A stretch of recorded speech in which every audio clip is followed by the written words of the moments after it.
Good morning. મારો અવાજ તમને લોકોને બરોબર આવે છે ને કે વચ્ચે કપાય છે? હા મેડમ આવે. આવે છે, સારું. જો તમારે પેપર નંબર 509, આપણે પેપર નંબર જે 509 છે એ 509ની આપણે ચર્ચા કરતા હતા. એની અંદર આપણે સોનેટના સ્વરૂપગત લક્ષણો, બરોબર, એ પ્રશ્નની ચર્ચા કરતા હતા, એના અંતરંગ અને બહિરંગ લક્ષણો. હવે હું તમારી સ્ક્રીન ઉપર પીપીટી પ્રેઝન્ટ કરું છું. તમને પીપીટી નથી જોવાતી તો તમારો ઓડિયોનો ઓપ્શન ઓન કરીને મને કહેજો, બરાબર. અને જો તમારા ટાઈમ ટેબલની અંદર થોડો ફેરફાર થયો છે, તમારે ગુજરાતીના રોજ 2 લેક્ચર આવશે, બરાબર.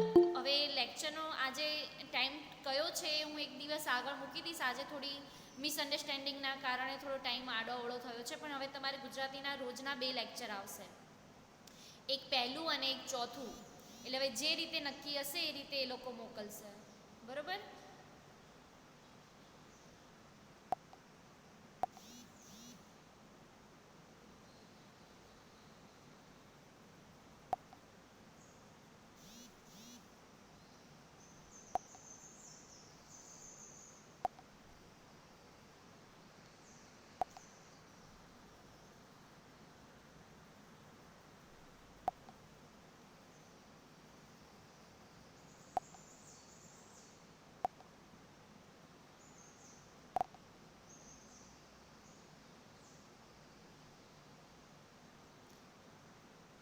સારું, પીપીટી તમને લોકોને જોવાય છે?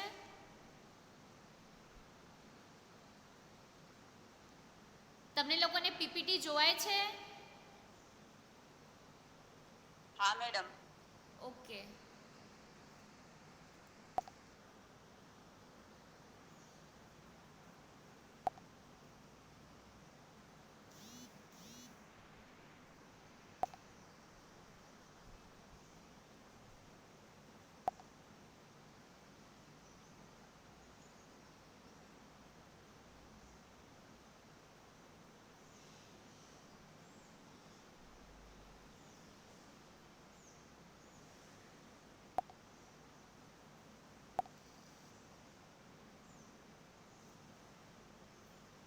બરાબર, પીપીટી જોવાય છે ને? હા. ઓકે, સારું. જો કાલે એટલે કે કાલ સુધી આપણે સોનેટના સ્વરૂપની અંદર સોનેટના પ્રાસ રચના સુધી ચર્ચા કરી હતી, બરાબર. સોનેટ એટલે કે શું? 14 પંક્તિના કાવ્યને સોનેટ કહેવામાં આવે છે. એ સોનેટ સ્વરૂપનો ઉદ્ભવ ઇટાલીની 13મી સદીની અંદર કર્યો છે. આપણે એનો સ્વીકાર 11 એટલે કે 1850 પછી કર્યો છે, એટલે માટે આપણા માટે કેવું નવું સ્વરૂપ છે. પણ ઇટાલીના મધ્યકાળની અંદર તો સોનેટનું સ્વરૂપ હતું. પહેલાં એના માટે ઇટાલી શબ્દ એટલે કે ઇટાલીમાંથી સોનેટ શબ્દ આવેલો છે. એના પરથી સોનેટ, સુનેર, સુનો, પછી બંગાળી ભાષાની અંદર પહેલું સોનેટ માઇકલ મધુસૂદને ભારતની અંદર લખ્યું હતું. મરાઠીની અંદર એને સુનિત કહેવામાં આવે છે, ગુજરાતીની અંદર એને ધ્વનિત કહેવામાં આવે છે. અને એના પછી વારાફરતી 1901ની અંદર બકા ઠાકોર, સોનેટના જે પિતા છે, એ બકા ઠાકોરે પોતાનું જે સુદર્શન સામાયિક છે એ સુદર્શન સામાયિકની અંદર જે મોગરો સોનેટ એમનો પ્રકાશિત કર્યું. અને મોગરો સોનેટની અંદર એમને ચતુર્દેશી કવિતા સોનેટ એવો શબ્દ પ્રયોગ કરેલો છે.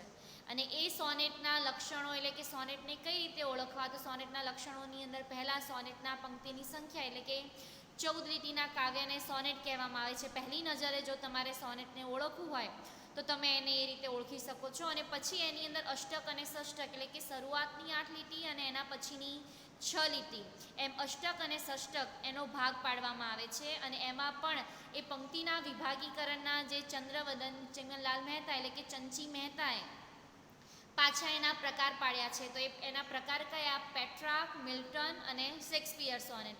પેટ્રાર્કની અંદર અષ્ટક અને ષષ્ટક અને એની પ્રાસ રચનાઓની અંદર સીડીઈ અથવા તો સીડી. એન પછી શેક્સપિયર સોનેટ, તો ઇંગ્લેન્ડની અંદર શેક્સપિયર સોનેટનો સૌથી વધારે એટલે કે સૌથી વધારે એનો પ્રયોગ થયેલો છે. અને જે શેક્સપિયર જે નાટ્યકાર છે એ શેક્સપિયર નાટ્યકારને આ પ્રકારના સોનેટો લખવાના બહુ ગમતા હતા. એટલે એમની પ્રાસ રચનાઓ કઈ રીતે 4-4 લીટીના 3 યુગ્મ એટલે કે 4-4 લીટીના 3 ચતુષ્ક અને 2 લીટીનો એક યુગ્મ એટલે કે 14 લીટી થઈ ગઈ. અને પ્રાસ રચનાઓની અંદર જે મેં અહો આશ્ચર્યમ જે ઉષ્ણસનું જે સોનેટ છે એ પ્રાસ રચનાઓની અંદર બીજી અને ત્રીજી લીટીની અંદર પ્રાસ રચનાઓ સરખી આવે છે. દરેક ચતુષ્કની અંદર બીજી અને ત્રીજી લીટીની અંદર પ્રાસ રચનાઓ સરખી આવે છે. અને એના પછી છે મિલ્ટન સાઇડ સોનેટ.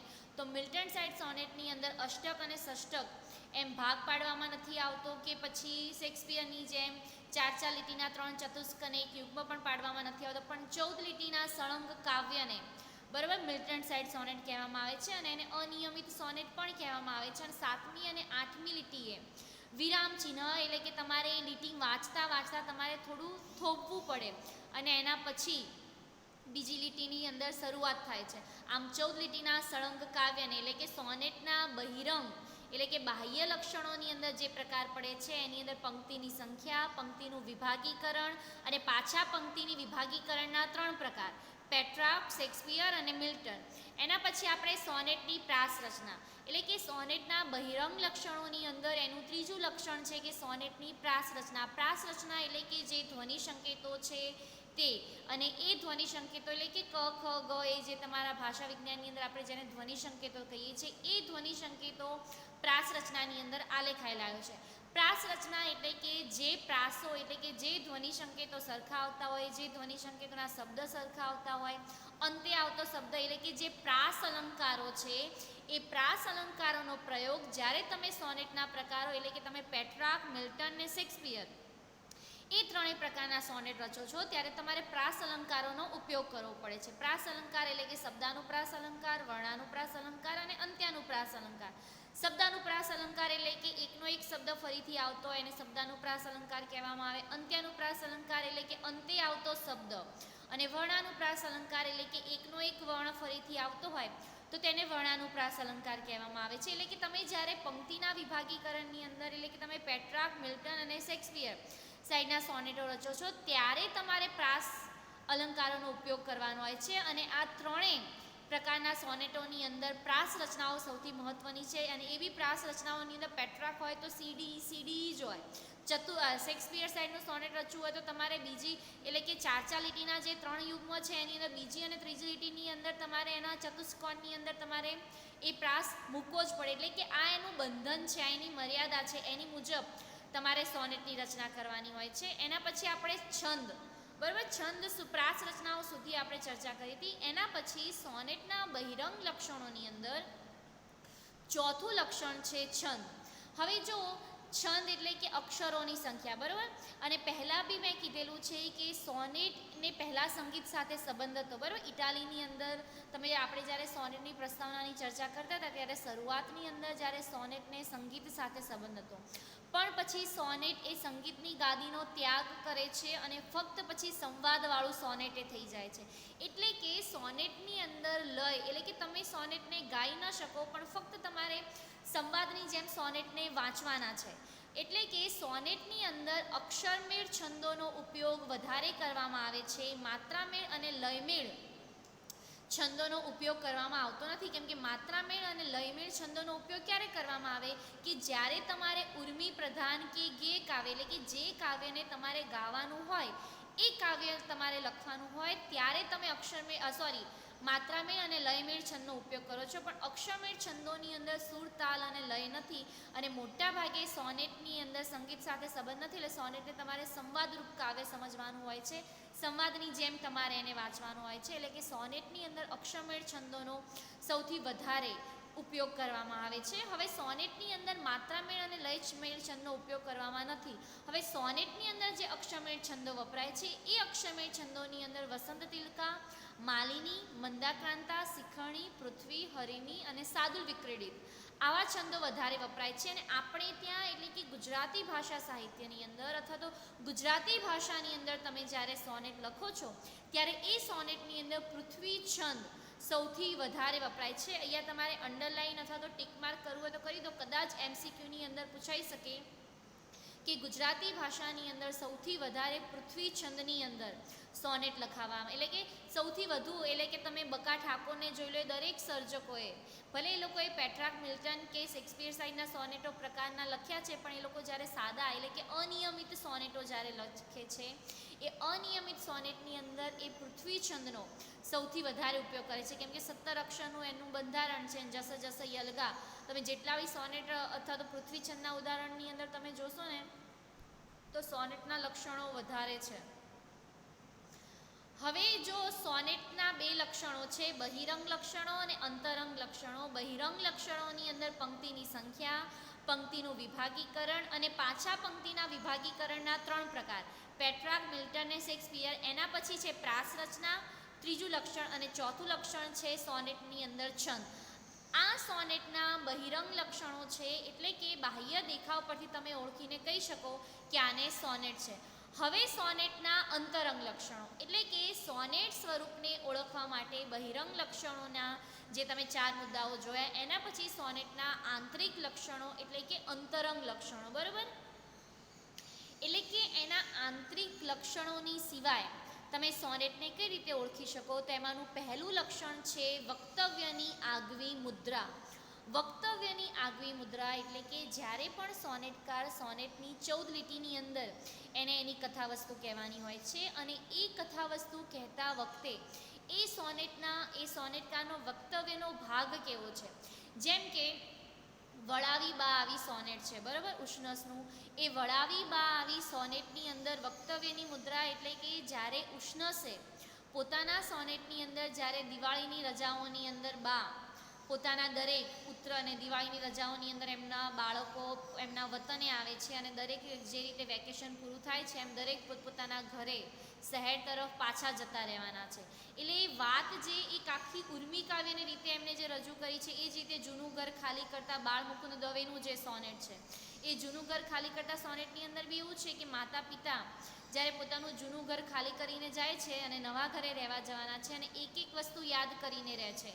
પંખો છે, ઇવન એમની ઘરની જે નેમ પ્લેટ, એમના ઘરની નામની અને એમના ઘરની અને બહાર જે એમના નામનું જે પાટિયું છે, એ પાટિયાની અંદર પણ જ્યારે એ યાદ કરીને લે છે, અને એના ગયા પછી એ પોતે યાદ કરે પછી જ્યારે પોતે છેલ્લે ઊભા રહે છે, અને પછી ત્યાં જઈને જે છે ને 13મી અને 14મી પંક્તિની અંદર જે વળાંક આવવો જોઈએ, ત્યાં એ પોતે દરવાજા પર ઊભા રહે છે, અને દરવાજા પર ઊભા રહીને એમને એમ કહેતો હોય કે એમનો મૃત પુત્ર કે જે ઘરની અંદર મૃત્યુ પામ્યો છે, મૃત પુત્ર એમ કહેતો હોય કે પિતાજી તમે કશું જ ના ભૂલ્યા એક મને.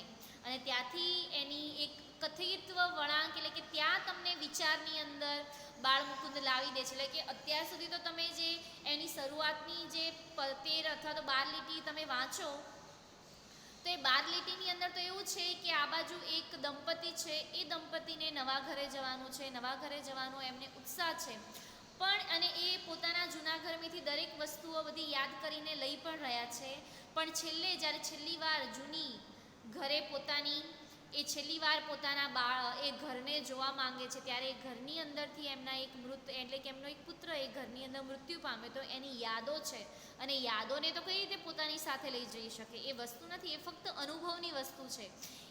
એમને એ જગ્યાએ રહીને એ વસ્તુને, એ વાતને, એ યાદને, એ ઘટનાને એમને અનુભવવાની છે. અનુભવને તમે તમારી સાથે નથી લઈ જવાના, કેમ કે કોઈ વસ્તુ નથી, તમને જે અનુભવ થયો એ.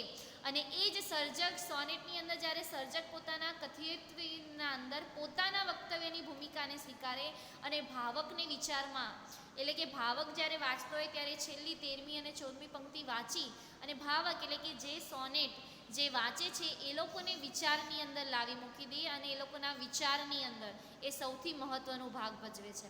એટલે કે સોનેટના આંતરિક લક્ષણોની અંદર જ્યારે સોનેટકાર પોતાની વાત રજૂ કરે છે, ત્યારે એ વાત રજૂ કરતી વખતે એ ભાવકની અંદર વિચાર એટલે કે ભાવકને વિચાર તો મૂકી દેવાનો છે.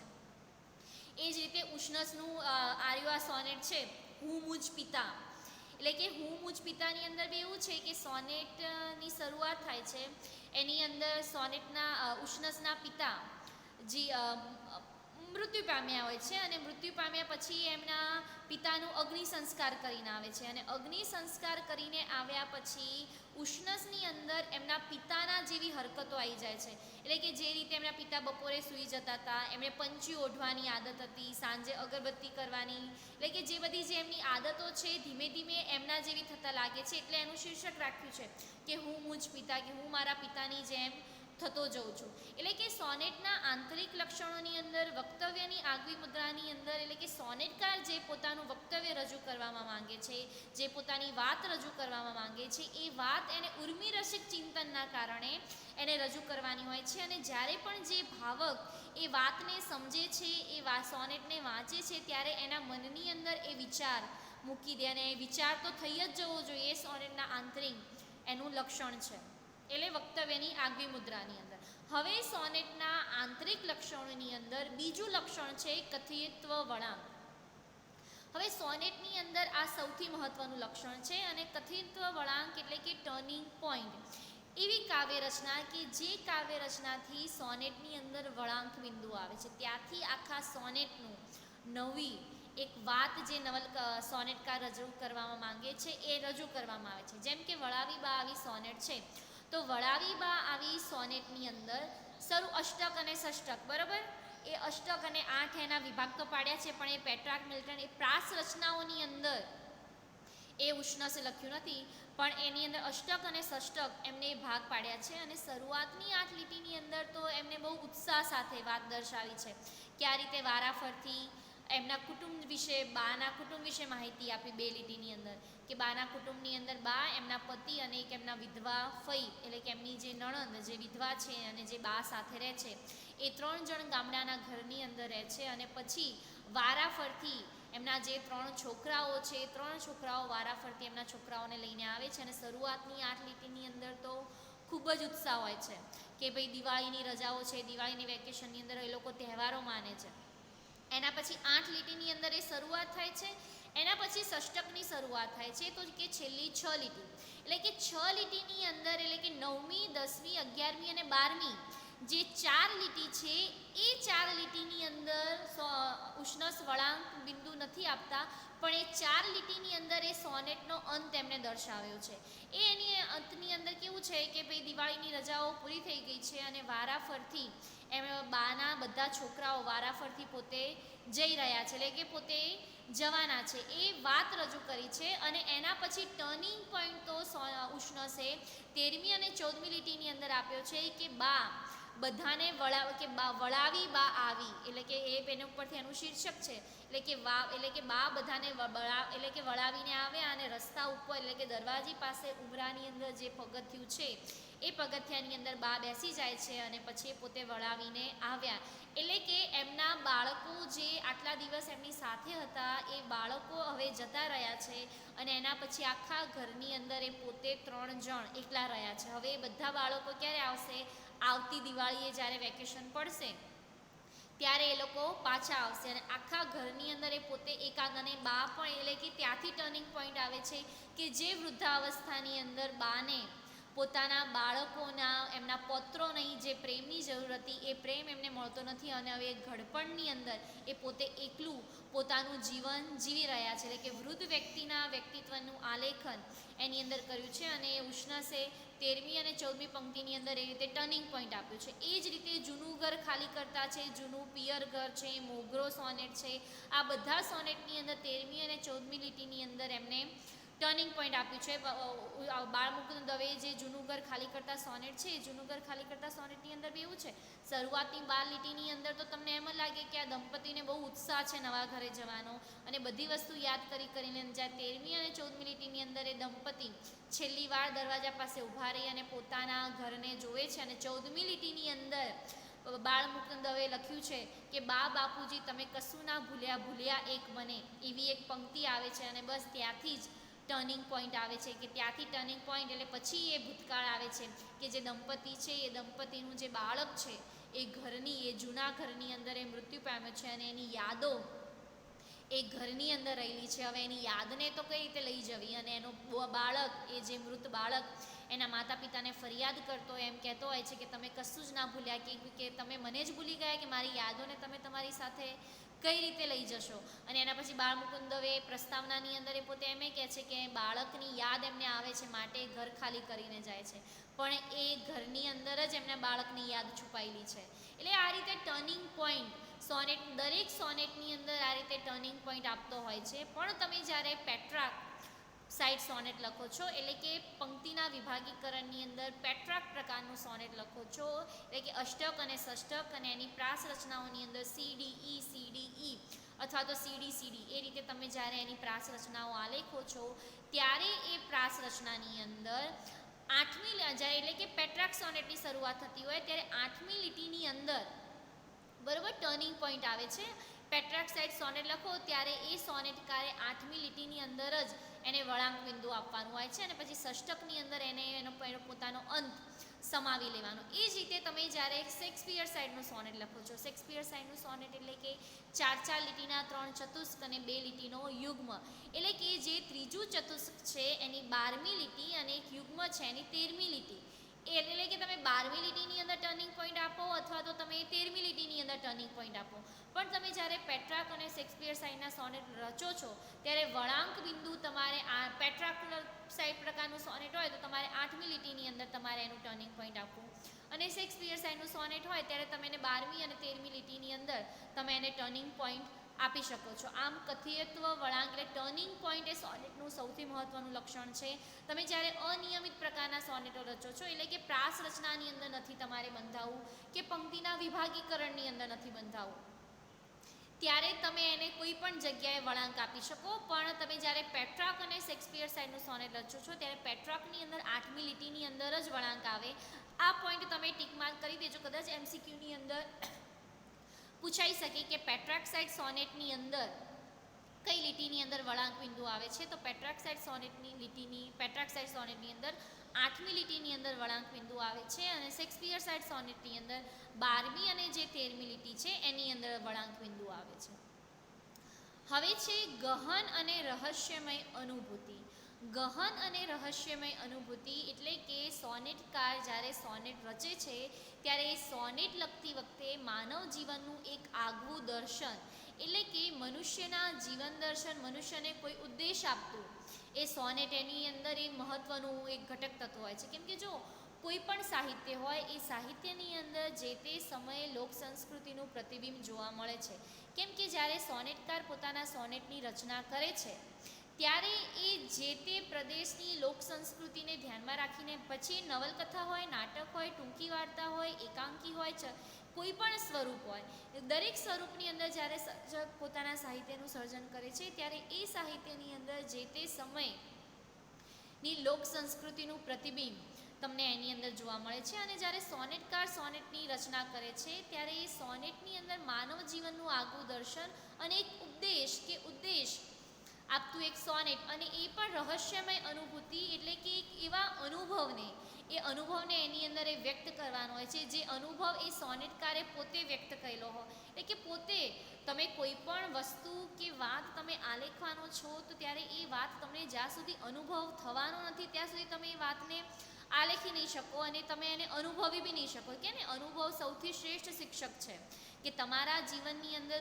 ઘરખમ જો કોઈ ફેરફાર લાવી શકતું હોય તો તે અનુભવ છે. અને સોનેટની અંદર પણ જ્યારે સોનેટકાર પોતે સોનેટ રચે છે ત્યારે એમને નિમ્ન કક્ષાની એને લાગણીઓને વ્યક્ત કરવાની નથી, પણ એ લાગણીઓની અંદર એને જે અનુભવ થયો છે એ અનુભવને એને રહસ્યમય રીતે રજૂ કરવાનો છે. અને એ પણ રહસ્યમય રીતે કઈ રીતે કે માનવ જીવનનું આગવું દર્શન કે મનુષ્ય જીવનનું જે આગવું દર્શન છે એ આગવું દર્શન એટલે કે એના વ્યક્તિત્વનો પ્રગટ થવો જોઈએ. એટલે કે વળાવી બાવી જે સોનેટ છે તો એની અંદર એને દરેક વૃદ્ધ વ્યક્તિઓની વાત કરી છે. એ વૃદ્ધ વ્યક્તિઓની વાત કે જ્યારે એ વૃદ્ધ વ્યક્તિના બાળકો બરાબર પોતાના મા બાપને ખરેખર ઘડપણની અંદર એમને સૌથી વધુ જરૂર છે અને એ ઘડપણની અંદર જ્યારે બાળકો પોતે પોતાનું કરિયર બનાવવા માટે અથવા તો પોતે ગામમાંથી શહેર તરફ વળે છે ત્યારે મા બાપની કેવી દશા થાય છે એ માનવ જીવનની પરિસ્થિતિનું એમને દર્શન કરાવ્યું છે. એ જ રીતે જૂનું ઘર ખાલી કરતા જે સોનેટ છે એ જૂનું ઘર ખાલી કરતા સોનેટની અંદર પણ એવું છે કે જે મા બાપને પોતાના મૃત બાળકની યાદોનો જે અનુભવ છે એ અનુભવને એ સોનેટની અંદર એમને વ્યક્ત કરાવ્યો છે. એટલે કે આ દરેક માનવ જીવનનું એ આગવું દર્શન એની અંદર જોવા મળે છે. એટલે કે માનવ જીવનને લગતી જેટલી બી સમસ્યાઓ છે એ સમસ્યાઓ સોનેટકાર પોતાના સોનેટની અંદર મૂકતા હોય છે અને એના કારણે જ સોનેટનું સોનેટ તત્વ સિદ્ધ થતું હોય છે અને ખરેખર સોનેટકાર જે સોનેટની વાત રજૂ કરવામાં આવે છે. કેમ કે કેવું છે, એક તો 14 લીટીનું કાવ્ય હોય અને એ 14 લીટીના કાવ્યની અંદર એ સોનેટકારે પોતાની મર્યાદાની અંદર, કેમ કે જો તમે કોઈ પણ નવલકથા જુઓ તો એ પ્રકરણોની અંદર વિભાજિત હોય, નાટક અંકની અંદર વિભાજિત હોય, પણ સોનેટની અંદર તમારે 14 લીટીની અંદર, એટલે કે તમારે બંધનનો સ્વીકાર કરવાનો છે. એક તો 14 લીટી હોય, તમારે કથાવસ્તુ વધારે હોય, એટલે કે 14 લીટીની અંદર એ કથાવસ્તુ સમાઈ જવું જોઈએ. અને એમાં પણ પાછી તમે પૃથ્વી છંદ વાપરો તો 17 અક્ષરોની જેટલી મર્યાદા હોવી જોઈએ, એટલે કે 17 અક્ષરોની મર્યાદાની અંદર તમારે રચી લેવું. એટલે કે સોનેટ રચતી વખતે સોનેટકારે ઘણી બધા બંધનોમાં રહેવું પડે છે અને એ બંધનોનો ઉપયોગ કરતી વખતે આ બધા જે લક્ષણો છે ને, એ લક્ષણોને ધ્યાનમાં રાખીને એને સોનેટની રચના કરવાની હોય છે. અને એ લક્ષણોની ચર્ચા કરતી વખતે પણ જ્યારે એકાદું લક્ષણ આડું અવળું થઈ જાય ત્યારે લોકોને, એટલે કે ભાવક સુધી એ વાત એ પોતે પહોંચાડી શકતો નથી. એટલે કે માનવ જીવનનું એક આગવું દર્શન, એટલે કે મનુષ્યને લગતી વાતો, મનુષ્યને લગતા જે ઉપદેશો છે એ દરેક બાબત સોનેટકારે પોતાની અંદર લખવાની હોય છે. અને વાત એ પોતે સારી રીતે રજૂ કરે ત્યારે જ એક સોનેટ શ્રેષ્ઠ સોનેટ કહેવાય છે. આ બધા લક્ષણો વગર એ સોનેટ એ શ્રેષ્ઠ સોનેટ કહેવાતું નથી. આમ સોનેટના આંતરિક લક્ષણોની અંદર ગહન અને રહસ્યમય અનુભૂતિ પણ એક એનું મહત્વનું લક્ષણ છે. હવે છે અંતમાં નિર્માણ થતી ઓટ, એટલે કે અંતમાં નિર્માણ થતી, એટલે કે સોનેટની અંદર જે કે ને એકાદ ક્ષણનું સ્મારક જે રોઝેટી કહે છે. અને રોઝેટી એટલે કે એક ક્ષણ, એટલે કે તમે 14 લીટી વાંચતા વાંચતા એક ક્ષણ માટે તમારી સ્મૃતિપટ ઉપર એનું ચિત્ર રજૂ થઈ જવું જોઈએ. તમે વળાવી બાવી સોનેટ વાંચો, ઉષ્ણસનું વળાવી બાવી સોનેટ વાંચો, જૂનું ઘર ખાલી કરતા સોનેટ વાંચો, અથવા તો તમે કોઈ મોગરો સોનેટ છે, જૂનું પિયર ઘર છે, આ બધા સોનેટો તમે વાંચો ત્યારે એ સોનેટ વાંચતા વાંચતા તમારા મનની અંદર એ સોનેટની જે કૃતિ છે, એની જે આકૃતિ, એની જે છબી છે એ તમારા મન ઉપર, એટલે કે તમારા ચિત્ર ઉપર એક આગવું, એક કહેવાય ને એક આછી પાતળી એક છાપ અને એક ચિત્ર ખડું કરીને જાય છે. અને એમાં પણ અંતમાં નિર્માણ થતી ઓટ, એટલે કે અંતમાં નિર્માણ થતી ઓટની અંદર જે સોનેટકાર પોતે ટર્નિંગ પોઈન્ટ આપે છે, એ ટર્નિંગ પોઈન્ટની અંદર એ તમને વિચારતા મૂકી દે. તમે જ્યારે જૂનું ઘર ખાલી કરતા સોનેટ છે, બરાબર, એ જૂનું ઘર ખાલી કરતા સોનેટની અંદર તમને શરૂઆતની અંદર મેં તમને કીધું કે તમને બહુ આનંદ લાગે, પણ એ સોનેટની અંદર જ્યારે ટર્નિંગ પોઈન્ટ આવે છે, એટલે કે કથિત્વ વળાંક આવે છે, એ વળાંક ક્યારે છે કે એની જે 14મી પંક્તિ છે કે બા બાપુજી કશું જ ના ભૂલ્યા, ભૂલ્યા એક મને, એ પંક્તિની અંદર તમને એ અંતમાં છે ને છેલ્લે થતી ચોટ, અને એ અંતમાં ઓટની સાથે સોનેટને ઓટ, એટલે કે સોનેટને એ જગ્યાએ પૂરું કરવાનું છે સોનેટકારે, પણ એ ઓટ આપતી વખતે તમને પોતે ચોટ આપીને જાય અને ભાવક જેનો જે સોનેટ વાંચી રહ્યો છે એ સોનેટની અંદર એને વિચારતા મૂકી દે, એટલે કે પોતાનો વિચારનો ભાવ રજૂ કરી દે. અંતે તમને એ કહેવાય ને કરુણ અંત, ટ્રેજડી, એટલે કે એ ટાઈપનો એ અંત આપે છે, જેથી ભાવકને એમ કેમ થાય કે આટલો આમ કરુણ અંત, એ અંતની અંદર નિર્માણ થતી હોય, એટલે કે અંતની અંદર જ્યારે સોનેટને ઓટ, એટલે કે એને પૂરું કરવાનું હોય છે, એને સાંગોપાંગ, એટલે એને સમેટી દેવાનું છે, ત્યારે છેલ્લી લીટીની અંદર જ્યારે ટર્નિંગ પોઈન્ટ આપે છે ત્યારે પોતે ચોટ આપે છે ઓટની જગ્યાએ. એટલે કે ઉર્મિની અંદર જેમ ભરતી તો આવે છે, પણ ભરતી આવ્યા પછી કઈ રીતે ઓટ આવે છે, પણ ઓટ આવવાને બદલે સોનેટના આવશ્યક લક્ષણની અંદર ગણીને તેના માટે ચોટને વધારે આગ્રહ કરવામાં આવે છે. એટલે કે સોનેટ જ્યારે અંતે પૂરું થાય છે ત્યારે એ અંતે એને પૂરું કર્યા વગર સોનેટકારે એની અંદર એને ચોટ આપવાની હોય છે. એટલે કે જે વ્યક્તિ છે, જે ભાવક છે, જે પોતે જે સોનેટ વાંચી રહ્યા છે, એ સોનેટની અંદર એ લોકોને વિચારતા કરતા મૂકી દે એવી વાત એમને રજૂ કરવાની હોય છે. અને પંક્તિઓની અંદર વિચાર ઉર્મિનો વિકાસ સ્વાભાવિક રીતે ઉત્તરોત્તર તીવ્રતા સધાતો જશે. એટલે કે સોનેટની અંદર સોનેટકારે જે પોતાની વાત રજૂ કરી છે, અંતની અંદર જે ટર્નિંગ પોઈન્ટની અંદર એ પોતે વળાંક બિંદુની અંદર એ પોતે ચોટ આપે છે, એ ચોટની અંદર એ પોતે જ્યારે પોતાની વાત રજૂ કરે છે ત્યારે એની સાથે વિચાર ઉર્મી, એટલે કે ભાવકના ચિત્તની અંદર પણ વિચાર ચાલવા જોઈએ, અને જે સોનેટકારે પોતાની સોનેટની અંદર જે વાત રજૂ કરી છે એની અંદર પણ વિચાર ચાલવા જોઈએ. એટલે કે વિચારોના કારણે એ સોનેટના વિકાસની અંદર આગળ વધે છે. જો તમે વિચાર ન કરો, ઉર્મિની ભરતી ન આવે, તો સોનેટની અંદર જે છેલ્લી પંક્તિની અંદર જે અંતે જે ચોટ આવે છે એ ચોટને તમે નિર્માણ કરી શકતા નથી. એટલે કે અંતની અંદર એટલે કે છેલ્લે જે 14 લીટીની અંદર સોનેટકારે પોતાની વાતને જે સમેટવાની છે એની અંદર એ પોતે સમેટતો નથી, પણ છેલ્લે તમને ચોટ આપીને જાય છે. આવી દરેક બાબતો એટલે કે અંતની અંદર નિર્માણ થતી ચોટ એનું સૌથી મહત્વનું લક્ષણ છે. હવે એના પછી આવે છે લાઘવની કલા અને શબ્દોની કરકસર. લાઘવની કલા અને શબ્દોની કરકસર એટલે કે માત્ર 14 લીટીની અંદર જ સોનેટકારે પોતાની વાત રજૂ કરવાની હોય છે, અને એવી 14 લીટીની અંદર જો એને પેટ્રાક કે મિલ્ટન કે પેટ્રાક કે શેક્સપિયર ટાઈપનું એને સોનેટ રચ્યું તો એની અંદર પાછા એને એટલા શબ્દો અને પ્રાસપૂરકો અને એટલા રચના વાપરવાના, અને એમાં પણ આઠમી લીટી એટલે જે સીડી જે પ્રાસ રચના છે એટલે કે એ શબ્દોમાંથી એને કાવ્યનું સર્જન કરવું, અથવા તો એને જ્યારે ચોટ આપવી છે ત્યારે આઠમી લીટીની અંદર જ એને ટર્નિંગ પોઈન્ટ આપવો પડે. શેક્સપિયર સાઈડનું એ સોનેટ રચે છે ત્યારે એને બીજી અને ત્રીજી લીટીની અંદર જ એને પ્રાસ રચનાઓ વાપરવાની, અને એવી 4 લીટીના 3 ચતુષ્ક અને 2 લીટીનો એક યુગ્મ અને 12મી અને 13મી લીટી એને ટર્નિંગ પોઈન્ટ આપી જ દેવો પડે, એટલે કે વળાંક બિંદુ. એટલે કે આ બધી મર્યાદાની સાથે તમે મર્યાદાની અંદર કોઈ વસ્તુને લખવા જાઓ અને એવી પાછી તમારે એને શ્રેષ્ઠ લખવાની. એટલે કે ગાગરની અંદર સાગર સમાવો, એટલે કે તમે દરિયાને આખો ગાગર એટલે કે નાનાસી થાળની અંદર સમાવી શકો છો ના, પણ દરિયાના જે મહત્વના લક્ષણો છે, જે મહત્વની એની ઘણી સારી બાબતો છે, એ સારી બાબતોને તમે સમાવી શકો. બસ તો સોનેટની અંદર બી એ છે કે 14 લીટીના કાવ્યની અંદર સોનેટકારે જે પોતે પોતાની વાત રજૂ કરે છે એ વાતને રજૂ કરતી વખતે એની અંદર જે મહત્વના લક્ષણો છે, જે મહત્વની બાબતો છે, એ મહત્વની બાબતો એને આલેખવાની હોય છે, અને એને સમાવી દેવાનું. એટલે કે 14 લીટીના કાવ્યની અંદર એને પોતે સમાવી દેવાનું. હવે સ્વાભાવિક છે 14 લીટીનું કાવ્ય છે એટલે એની અંદર લાઘવની કલા, એટલે કે એની અંદર એને લાગણી પણ આપવી પડે, અથવા તો પ્રેમનું નિરૂપણ કરતો તો એક રોમેન્ટિક ભાવ છે, એ બધાની અપેક્ષા રહી છે, અને બધી અપેક્ષાની અંદર એને ખરું પણ ઉતરવાનું હોય છે. અને સોનેટની અંદર સર્જકીય શબ્દોની કરકસર.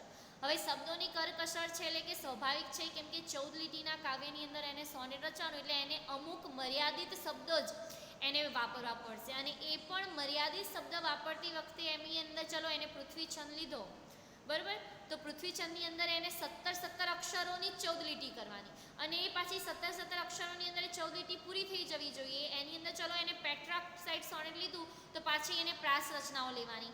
એ પ્રાસ રચનાઓની અંદર 8મી લીટીની અંદર તો એને વળાંક બિંદુ આપવાનો જ, અને એની પછી એને શેક્સપિયર લીધું તો પાછી 4 લીટીના એ 3 ચતુષ્ક કરે, અને પછી એક લીટીની અંદર એ પોતે યુગ્મ આપે, અને પાછો 12મી અને 13મી લીટીની અંદર એ પોતે ટર્નિંગ પોઈન્ટ આપે. એટલે કે અભિવ્યક્તિની છે ને વ્યક્તવ્યની આગવી મુદ્રા એનું જે પહેલું લક્ષણ હતું, એટલે કે અભિવ્યક્તિ એટલે કે તમે જે અનુભવો છો એ અનુભવને તમારે એની અંદર અભિવ્યક્ત કરવાનું છે, અને એ અનુભૂતિની સાંગોપાંગ રચના એટલે કે હથોડી.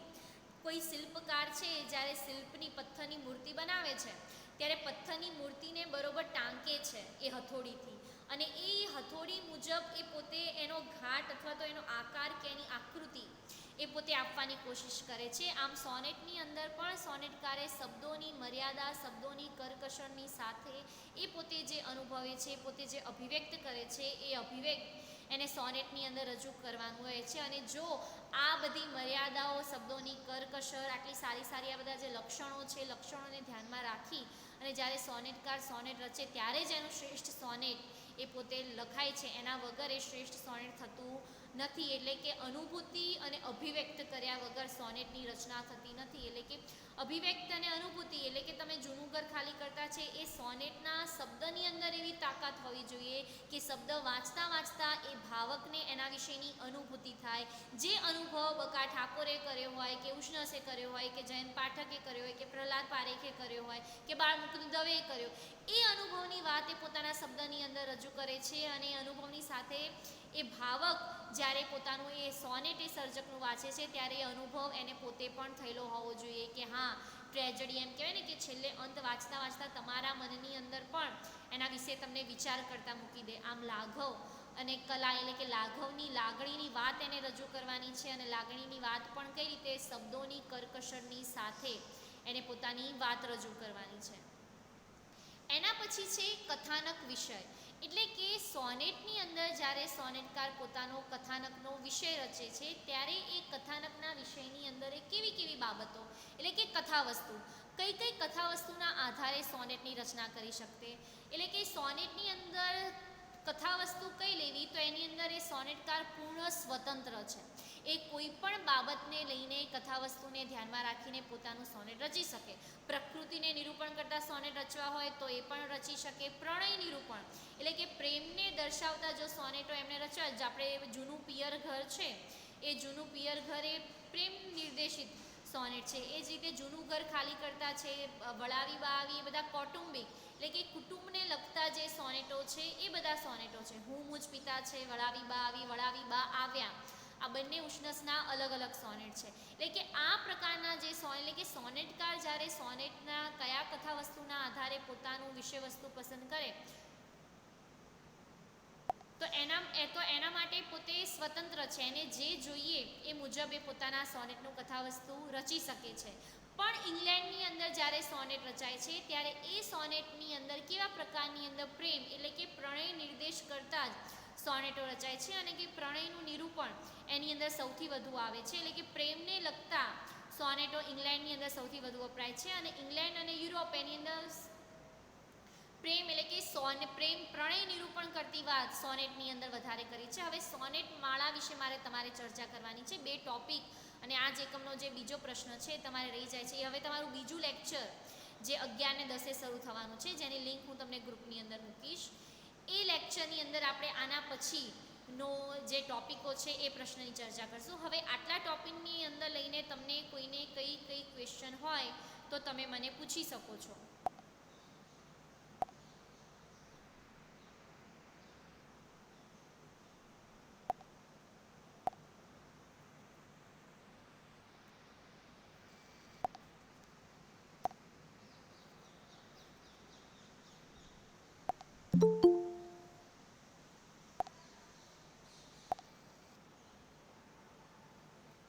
સારું, તમને કોઈને કઈ ક્વેશ્ચન છે આ પ્રશ્નને લઈને?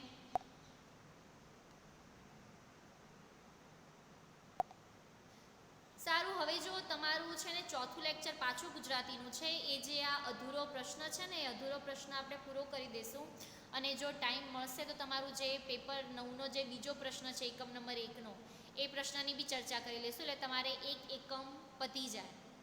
બરાબર. તમને કોઈને કંઈ ક્વેશ્ચન ના હોય તો છેલ્લી વાર તમે બધા દરેક વિદ્યાર્થી પોતાનો નંબર લખી દો અને ચોથા લેક્ચરમાં હાજર રહેજો. આપણે પાછા મળીએ છીએ ચોથા લેક્ચરમાં. હવે મેં પહેલાં બી કીધું ને અત્યારે ફરીથી કહું છું કે રોજ તમારે છે ને ગુજરાતીના 2 લેક્ચર હશે.